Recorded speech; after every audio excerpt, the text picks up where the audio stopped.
sucker for a good story. When I was 12, I went into the Douglas County News Press office. It was full of ink and smoke, and I had on probably red Rocky Mountain jeans and turquoise Roper boots and a Douglas County Livestock judging jacket. It was blue, it was polyester. I've never been so proud of a polyester item in all of my life. I looked good. And I walked in with my typed notes from my Livestock Judging Club notes, and I talked to Mildred Broadbeck, who was old when I was 12. She had a film camera hanging around her neck, and I knew her because she'd always hang out with me in the back of the League of Women Voters or the Soil Conservation District or whatever meeting my parents drove me to. So I knew Mildred, and she asked me what I wanted for my byline, and I said, my what? She said, your byline. Oh. And so it was Rachel Spencer, Castle Rock Aggies, and it was in print. It was amazing. And she gave me a coupon to the Dairy Queen for a peanut butter parfait, and I thought, well, I can get used to this lifestyle. And then, after several years of being in the hometown paper, someone suggested that I send my articles to the Fence Post magazine, which of course is on the table at every feed store and dirty dashboard of pickups, and I had always read it. And of course, if you've read it, you know that you look at the back to see how calves sell, you look at the middle to see who you know who died, and you look at the front and you start from there. That's the proper way to read it. And so I sent that to the Fence Post magazine, and they printed it with my byline, and I was certain that I had arrived. It was 1989, I think, and I'm still there. I've taken a couple of detours, and one of those took me back to the Fence Post full time, which I'm glad to be a part of, and that was about the same time as the Impossible Whopper situation reared its ugly head. And that was the beginning of me being taken off of the Christmas card list from the governor, which is fine. I don't mind. But being a sucker for a good story, one day I had a man call me from Fort Collins, and he said, my name is John, and I've been reading the Fence Post for years. And I think I have all of them. I've read them all. And I said, where did you say you were? And he said, John Matsushima. And I went, hey, do you know who you are? And we try to video chat periodically because he's very good at that. I can't get my mom to figure out video chatting, but Dr. Matsushima is quite good at it. And he's my buddy. So to have the opportunity to tell his story, and especially to the kids in our industry and outside of our industry, is a huge honor. And I'll tell you more about the Ag in the Classroom project that we have that has rolled and turned into something gigantic. But it's fitting because he's a giant. In 1925, Kihei Matsushima was standing on the wooden catwalk up above the Denver Union stockyards. And he was mindful of where he stood with the boards having spaces in them, because his shoes were very worn. But he was looking down, and the commission man, who probably worked for Clay and Company, was down below. He was horseback. And Kihei certainly didn't speak any English, and the commission man sure didn't speak any Japanese. But in some pointing and nodding and all of this, Kihei Matsushima became a cattleman that day. And he took 9 Hereford heifers and a Hereford bull back to the produce farm where they lived, and put him out on a corner. A couple years later, Johnny, who was nicknamed Johnny by a teacher who couldn't pronounce Hichero, which I may have not pronounced that correctly either, he was standing at the dock with a slip of paper saying that his load of produce had been rejected. And of course, that cabbage had been hand planted, hand weeded, hand watered, hand picked, hand loaded, and trucked to the dock. So holding a rejection slip from the dock was pretty devastating. And he took the truck back to the farm where it came from. And as he came to a stop, one of those heads of cabbage rolled off the truck and right in front of one of those Hereford cows. And she, of course, reached down, and as cows do, took a big old slobbery cabbage bite. I'm sure it was quite audible. And he was watching, and he was watching her eat this wormy cabbage that had been rejected. And he was interested, fascinated, in fact, that something like a cow can take something like wormy cabbage and turn it into beef. Talk about a superpower. And yet this is also on an overturned bucket in the morning after he would shovel the cabbage to the cows. That's how he learned that the cows didn't have top teeth. And that was the beginning of something big, of him learning how wormy cabbage can be turned to beef. Several years later, he was at the Weld County Fair with a Hereford to show. And he was listening to the judge, who was sweltering in a suit coat and a sharply creased Stetson. And he was talking about the qualities and the finish of the steers ahead of him. And he was talking about the quality from the standpoint of the cowman, the showman, the butcher, and the meat eater. And he knew a lot of these things because he'd been reading it in his copy of a pretty worn red textbook. And he had made notes in that red textbook. And this young man had apparently also read that textbook. And he was listening, and he was looking down at his shoes, and he was waiting for his class, and he was listening to the judge, when a tall, very serious man came striding toward him. It was Warren Montfort. And Warren stopped and said, "Johnny, do you know where Kenny is?" Kenny grinned. He said, "Of course I do. He's over there under the grandstands reading a comic book."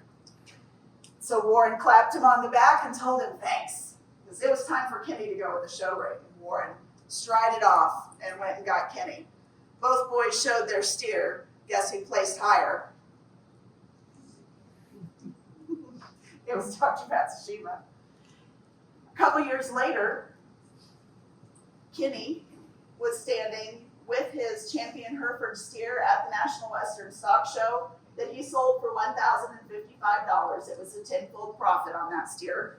It was a harbinger for his future as a cowman, as a feeder, as a processor. Dr. Matsushima also showed a Hereford at the same time. He, though, was headed for Colorado A&M, where he went to school on 2 scholarships. And when he got there, he became a member of the Livestock Judging Livestock Judging Team. It was coached by Melvin Hazalius. And Melvin chewed tobacco. So if you were going to ride in the car to a livestock judging contest with Melvin Hazalius, right behind him was not the place to sit. The anti-Japanese sentiment was alive and well. World War II had started, and the sentiment had bled into Fort Collins. There were signs on businesses that read, "No Japs allowed." And so his teammates kept him in the center of them, which worked out pretty well in the car. And they were his protectors.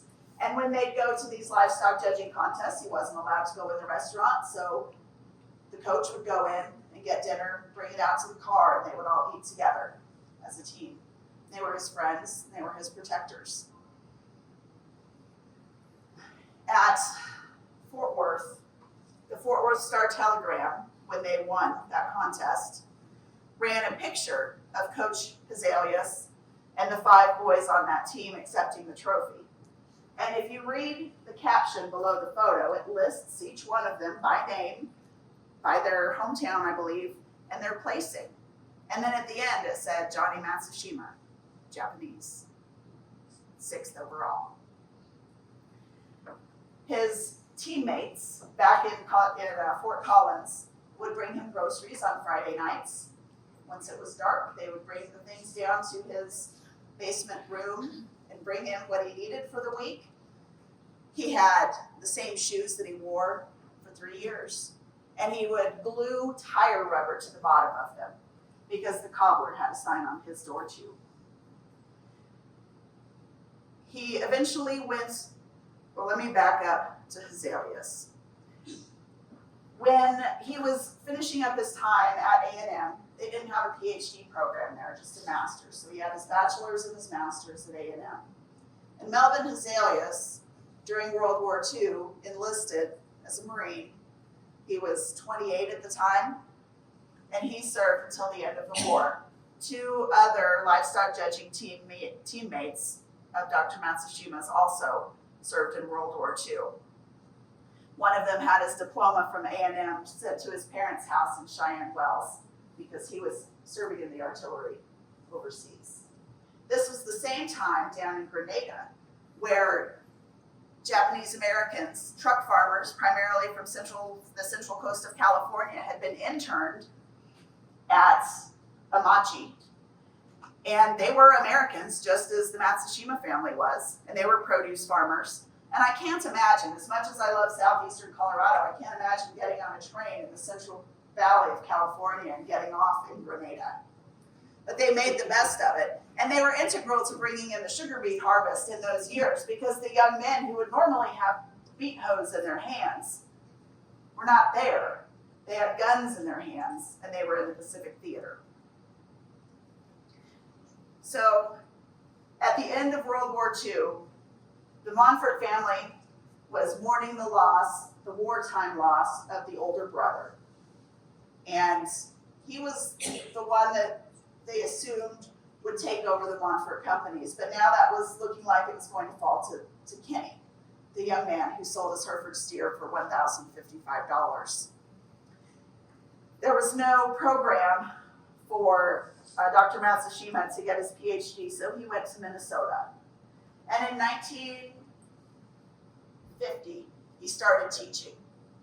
His first student, whose name is typed neatly on a stack of papers, every kid's name, the class, their name, the grade they got, and their hometown. There are precious few A's on that list. I can tell you that Luke Lind got one of those A's. My Uncle Steve Gabel in feedlot management. Gotta be.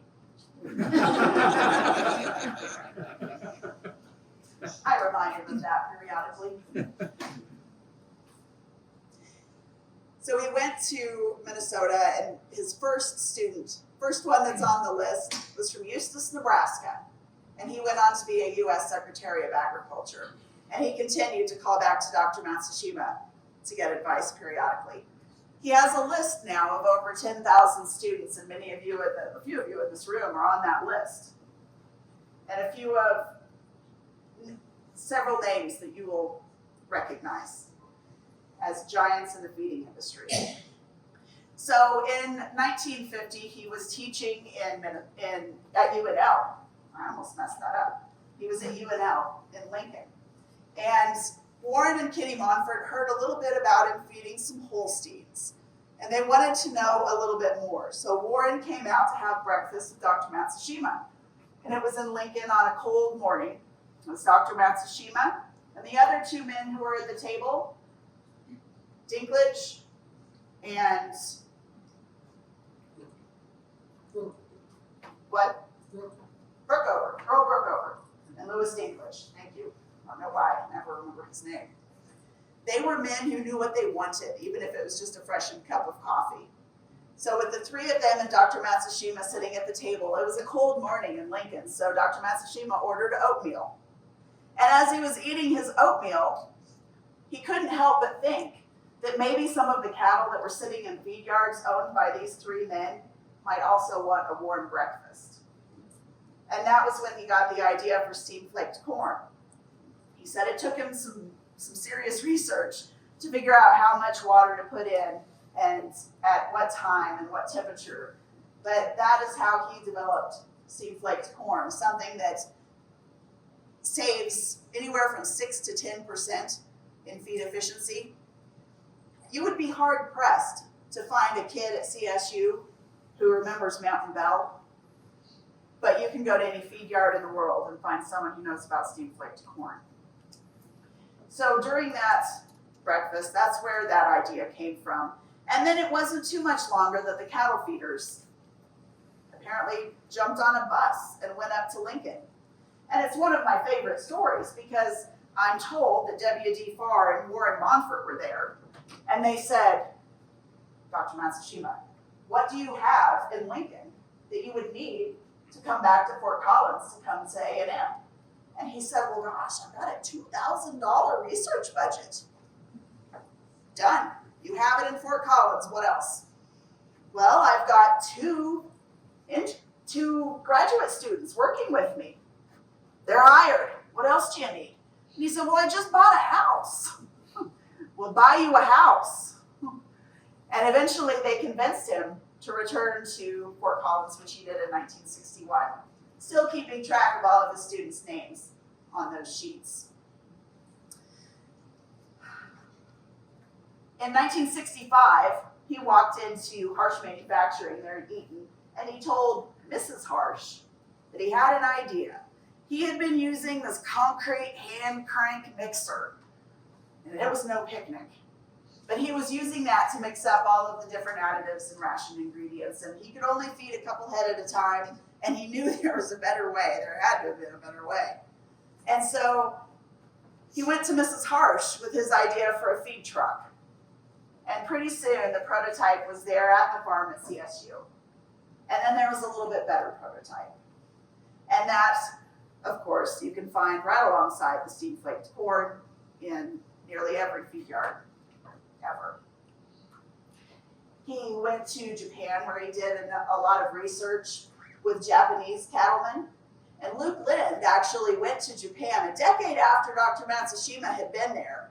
And Dr. Matsushima spoke to a cattle feeder while he was there. And when Luke went 10 years later, that producer had decided to try to replicate what Dr. Matsushima had done and what Kenny Monfort had done. And so he had the restaurants, he had the packing, he had the feeding, and he had mirrored what had been done here because he had heard Dr. Matsushima speak 10 years earlier. At CSU,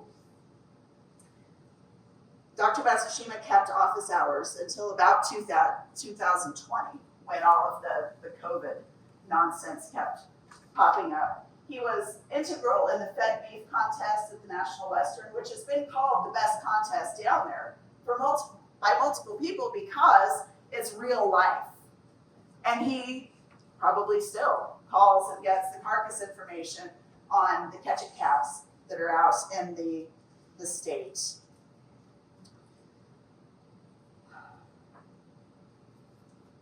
Having the foresight that the cattle feeders did to bring him back to Fort Collins wasn't just good for a Kinney or a Warren Monfort or for a W.D. Farr, but it was good for an entire industry. And it was good for the industry as a whole. And I can't imagine that any other contributions have lasted as long and as steadfastly as those that Dr. Matsushima made to the feeding industry. It's pretty impressive. So when I had the chance to tell his story as part of the 2025 Ag in the Classroom book, I knew I wanted to. And I always make Jennifer Sharpie, who is here with me from Foundation of Ag, I always make her nervous with my books because I'm like, you know what I'd like to write about? I'd like to write about the sheep industry, arbor glyphs, Greek herding heritage, labor, like H2A labor and predators, and make it a book that you could read out loud to kids. And she goes, okay. And she knows that eventually I'll deliver something with all of those things in it. But the Matsushima book is called Corn, Cattle, and Courage, the story of Dr. John Matsushima. And it was very important to have the historical pictures in there. And Liz Munster-Tiger, who has done almost all of my books, did the illustrations on this one. And there's a mix of historical photos and originals. So it's really pretty amazing. But in addition to that book, we wanted to go a step further, and we wanted to put together a video with Dr. Matsushima since he's 103 and sharp as a tack. So we decided to bring some guys up to Fort Collins and do a video. And in that, the short video that's meant for elementary kids, it talks about the cabbage and the snarfing of cabbage and how he invented the steamed corn, about the oatmeal. and we've made it very kid-friendly. But it's a good story. The internment and the wartime and all of these things are a good story. And we talk so much about how do we keep kids in ag. And I don't know what the answer is, but here's my best guess. I put together a higher level telling of the Matsushima story, and because I work for a magazine, we're putting that in a magazine and we're surrounding it with ag career information. And we wanted to go deeper than just veterinarian and farmer, which nothing's wrong with either of those things, but we wanted to go deeper in. So I have a pesticide applicator that uses a drone, the guy that hangs out the helicopter for CPW counting elk. You know, like every weird career that you can possibly think of, I've got him on a list to visit with him, to put it in this book, and it will be in the hands of the FFA kids across the state, every single one of them. So they'll not only be hopefully put on fire for the ag story when they see Dr. Matsushima's story, but they'll make that connection with history, and then they'll also be able to see those ag careers and realize that it's more than just what's right there in front of you. And then each of the elementary kids who reads the book will also get a beef stick from Beef Sticks for Backpacks, which I know you all are familiar with because they were all out on the front counter, so that's exciting. I don't know what 40,000 beef sticks looks like really, but that's what we're going to have. Because our goal is to reach 40,000 elementary kids and another 10 to 12 high school kids, which is a tremendous number of kids. I think the first year I wrote the Ag in the Classroom book, I think we reached like 5,000 people. It was 2020, so it was weird. But we've come from there, 5,000 to 50,000, which is pretty amazing, even for a kid who can't do math. I wanted to share a video with you, and then I'd like to talk about some ag stuff. And if you have questions, I'm happy to answer them.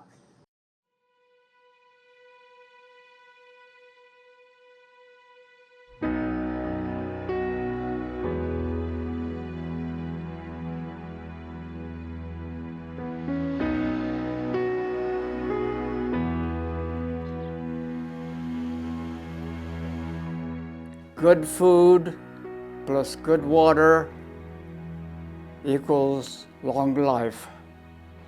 I think the thing that I would say impressed me the most about Dr. Matsushima is that he has a very inquisitive mind, and not only does he lecture, but he also is there learning from you and learning about you. And I think that easygoing kind of, conversational attitude enhanced my learning experience.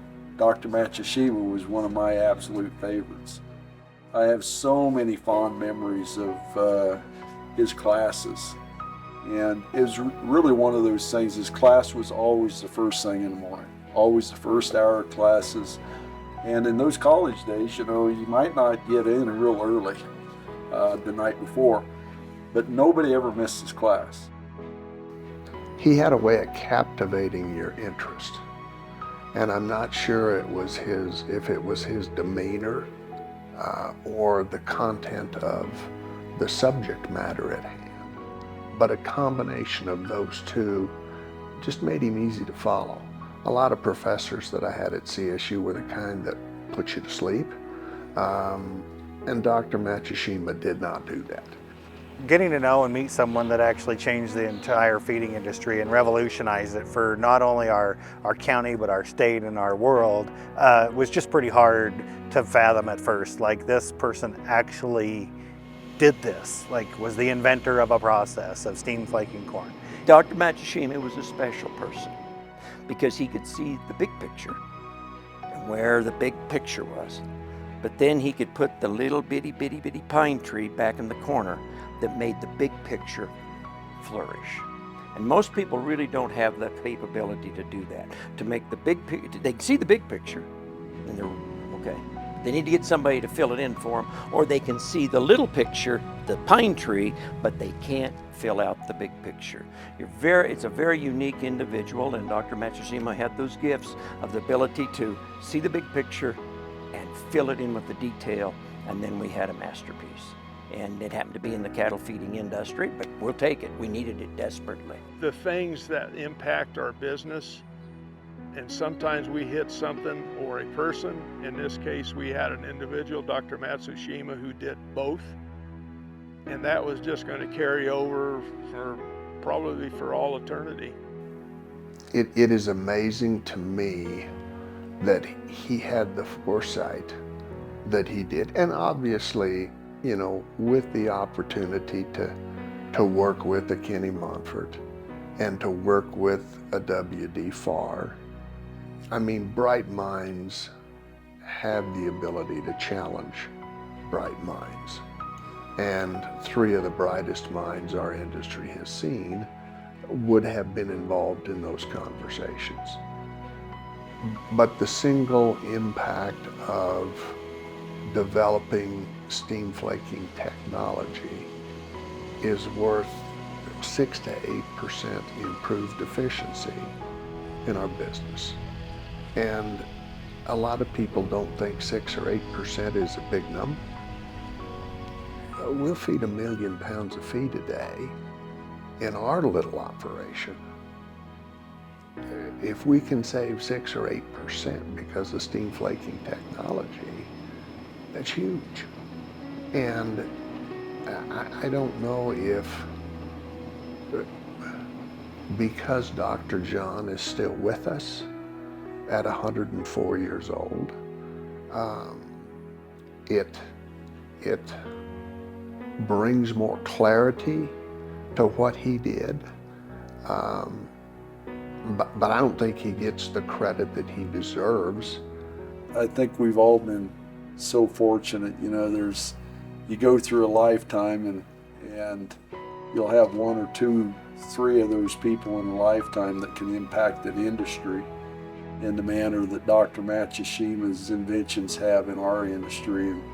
And this could go on for another 50 to 100 years in this industry with just the technology and continuing to find ways to refine it a little bit more. But not only the technology, but the man behind the technology, and pretty special. The amount of people who have been associated with Dr. Matsushima who are now key leaders in the industry. I mean, they've gone through his program, or he's mentored them, or they had some way or another where he touched their lives, and they're still active and they're leaders. And that's, you know, another part of the success of our industry today. Well, there's one thing that I would like to say that is for the public, that if it hadn't been for agriculture, their life wouldn't be what it is today. You got to have food, you got to have water.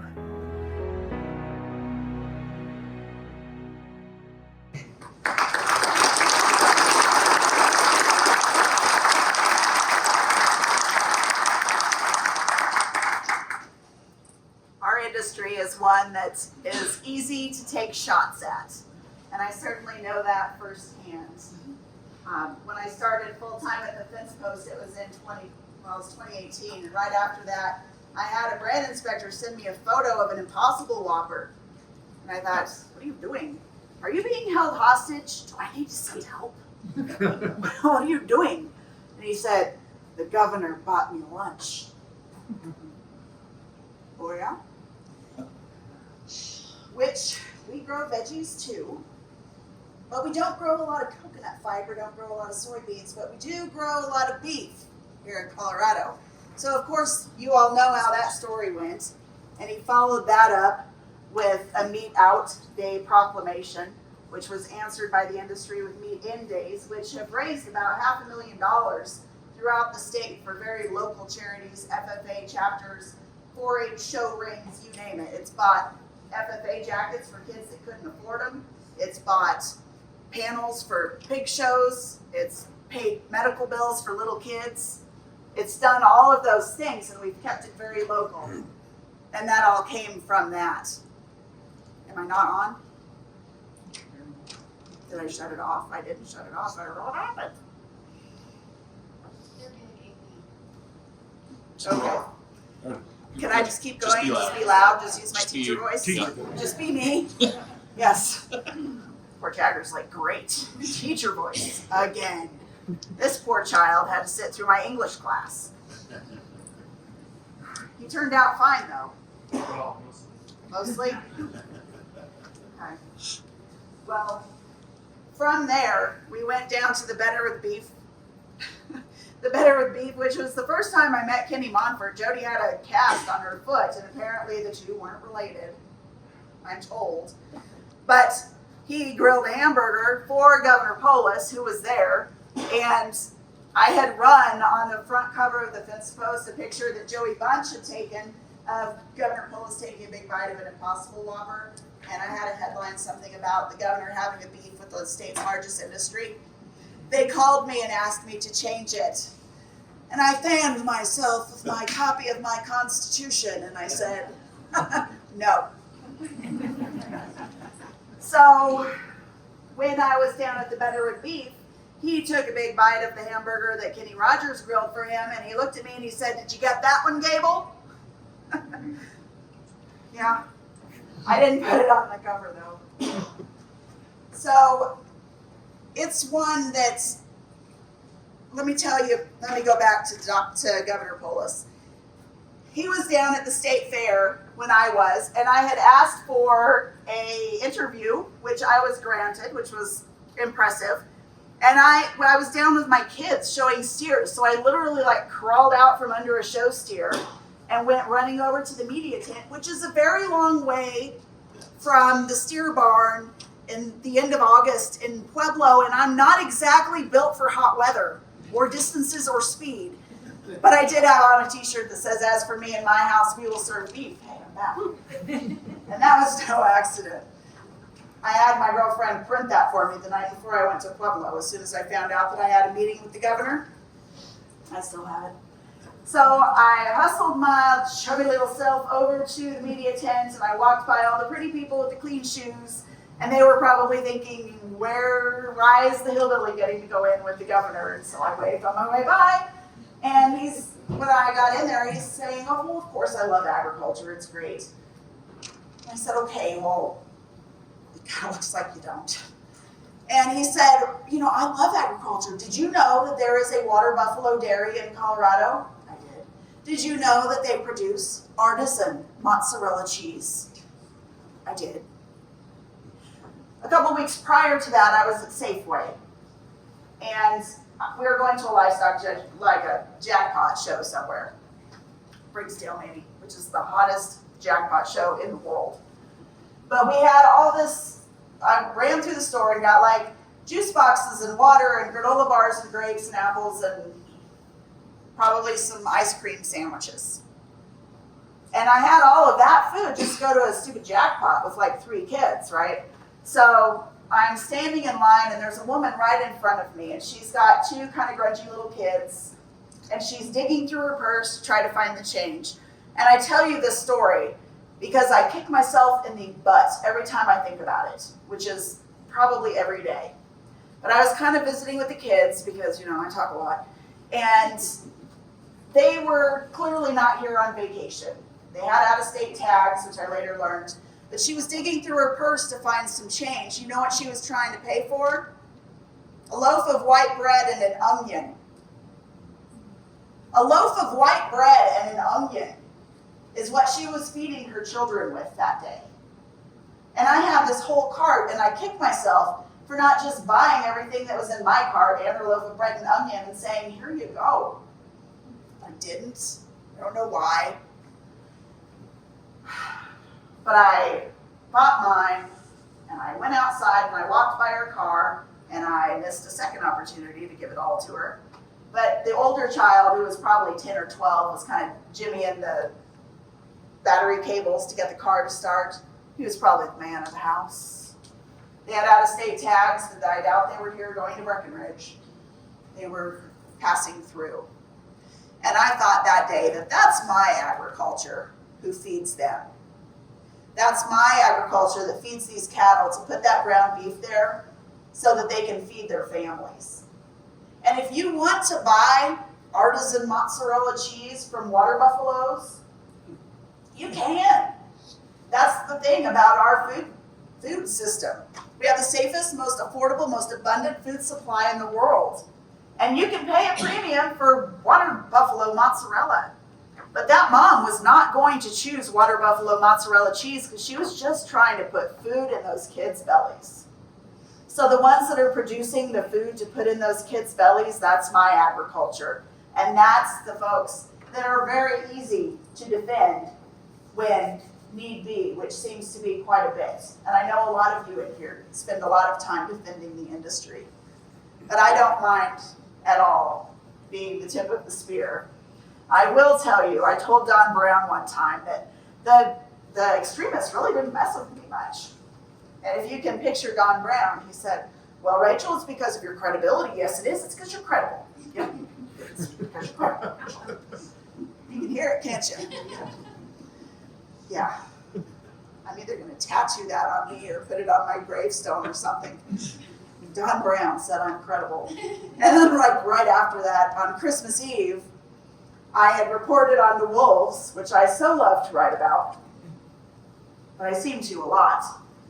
And we had brought in wolves from Oregon, and no one else in the mainstream media, I'm not in the mainstream media, tucked off to the side, but the mainstream media wasn't familiar with depredation reports, but being me, I was. So I looked at the depredation reports from Oregon. Turns out they like cows. And I reported on that. Governor's office, not happy.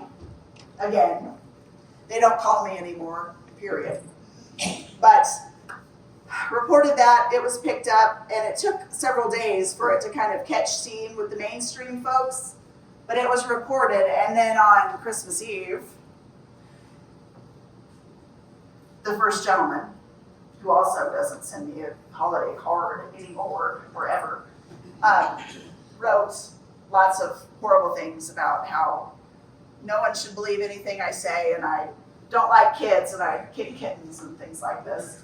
And it was kind of a tirade, and thank goodness the Denver Gazette, Colorado Politics, and Colorado Springs Gazette, who I also write for, which is a great opportunity because it's very consumer facing. And so it's not just preaching to the choir. It's not that I don't like preaching to the choir. I like you guys. But it's fun to preach to the masses sometimes too. So the Colorado Politics, Denver Gazette, and Colorado Springs Gazette, the editorial board met on actual Christmas Day. On actual Christmas to write this scathing editorial board piece about how he was wrong. He doesn't like me, clearly. I don't kick kittens, and I'm still right, because I am. And at the end of it, it said, and as for Gabel, she's out of Reese's league. That was the nail in the coffin for the poor first gentleman. He took down parts of it, but then he started posting a short story. The main character is kind of a short, chubby assistant editor who writes about heifers. Wears her hair in a pile on top of her head and isn't as good as she thinks she is. It's probably about somebody else. She kills someone with a corn nut in the story. So take corn nuts off the list. So if you see me with corn nuts, stay clear. Apparently that's how I killed off the entire community. It was the end of it. But nevertheless, no matter what's being said about the industry, no matter what's being said, our agriculture is the one that's standing on the shoulders of giants, like the one sitting right here in the front row, who has made tremendous impacts on our industry and continues to do so. He's going to have a book signing after this. If you look at the front of that book, my name's in it because I helped proofread it, which might have to go next to Don Brown's tattoo somewhere.